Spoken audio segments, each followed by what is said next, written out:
சொத்து குவிப்பு வழக்கில் அதிமுக அம்மா அணியின் பொதுச் செயலாளர் சசிகலா, அவரது உறவினர்கள் இளவரசி மற்றும் சுதாகரன் ஆகியோர் பெங்களூருவில் உள்ள பரப்பன அக்ரஹார மத்திய சிறையில் பிப்ரவரி மாதம் அடைக்கப்பட்டனர். அப்போது சசிகலா உள்ளிட்டோர் தரப்பில் தங்களுக்கு நீரிழிவு, உயர் இரத்த அழுத்த நோய்கள் இருக்கின்றன.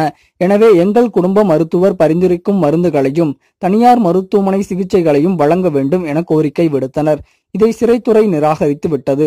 எனினும் சசிகலாவும் இளவரசியும் மகளிர் சிறையில் ஒரே அறையில் அடைக்கப்பட்டனர்.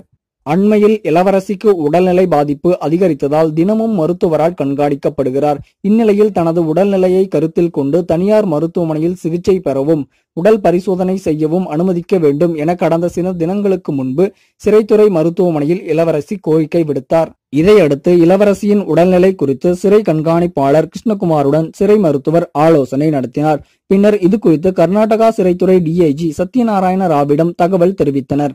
இதை பரிசீலித்த அவர் கூறும்போது, இளவரசியை தனியார் மருத்துவமனையில் சிகிச்சை பெற அனுமதிக்க முடியாது. மற்ற கைதிகளைப் போல பெங்களூரு விக்டோரியா மருத்துவமனையில் சிகிச்சை பெற்றுக் கொள்ளலாம். அங்குள்ள மருத்துவர்கள் பரிந்துரை செய்தால் தனியார் மருத்துவமனையில் உடல் பரிசோதனை மட்டும் செய்து கொள்ள அனுமதிக்கப்படும். ஆனால் சிகிச்சை பெற அனுமதிக்க முடியாது என்றார். இதையடுத்து இளவரசியின் மகன் விவேக், மருமகன் ராஜராஜன் ஆகியோர் நீதிமன்றத்தை அணுகலாமா என்று வழக்கறிஞர்களுடன் ஆலோசனை நடத்தினர். இளவரசியின் உடல்நிலை மிகவும் பாதிக்கப்பட்டதால் சசிகலா மிகவும் மனம் உடைந்திருப்பதாக கூறுகின்றனர் பெங்களூரு வட்டாரங்கள்.